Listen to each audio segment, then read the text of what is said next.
Joining us now, we've got Victoria Coates. Victoria Coates worked under the Trump administration as a former Deputy National Security Advisor. Victoria, it's good to see you.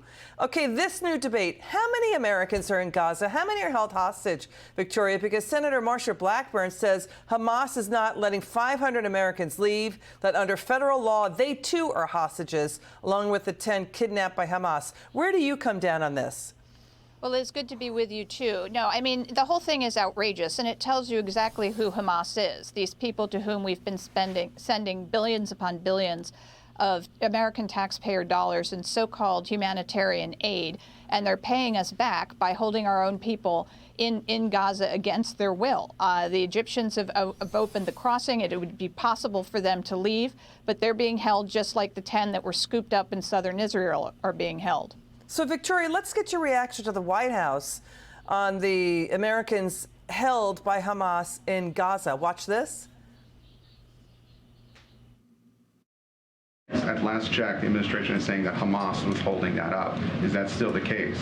What can you say with what exactly is holding up those negotiations as American families wait to see when those Americans are? It is still the case. They've been making a series of demands that we're not able to accede to. I know you'd like to know what those are, but I think in order to try to make some progress here, we're going to preserve a little bit of that publicly. But yes, Hamas is still the holdup. Israel is willing to let those Americans out. Egypt is willing to let them come out.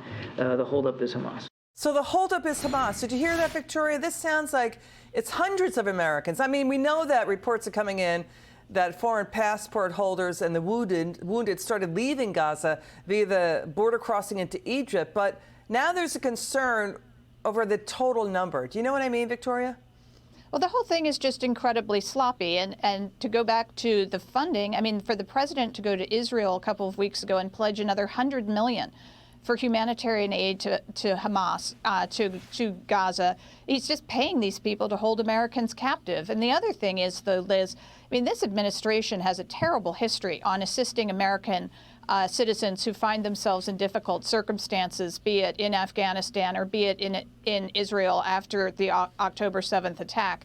And they can't seem to get a handle on this. You know, Victoria, there's this story, right? You hear the media consistently talk about a ceasefire, a two-state solution.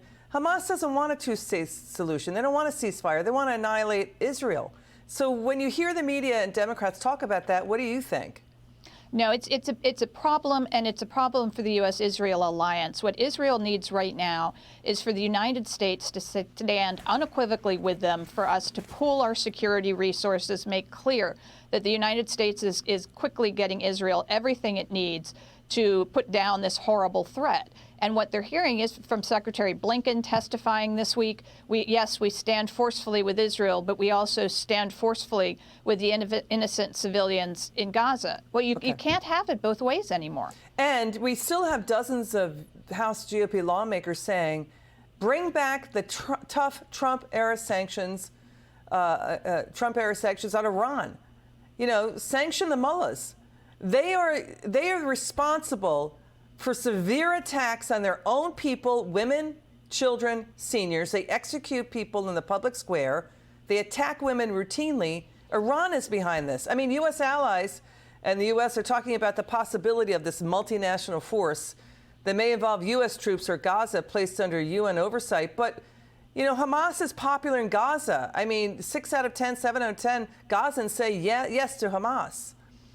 Oh, they absolutely do. And all the administration has to do on the sanctions on Iran is enforce the ones that are already there. That's what they haven't done for the last 2.5 years.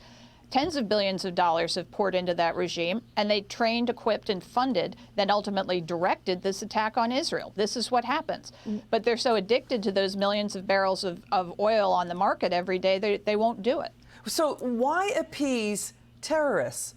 Why appease what the UN and Amnesty International says is one of the world's worst human rights abusers, Iran? Why appease them? There's absolutely no reason. They bring nothing to the table. It's a horrible regime. They've done disastrous things to that beautiful country. I mean, the environment being one of them. You'd think the administration would be interested in that. Victoria Coates, thanks for joining us tonight. It's good to see you. Good to see you.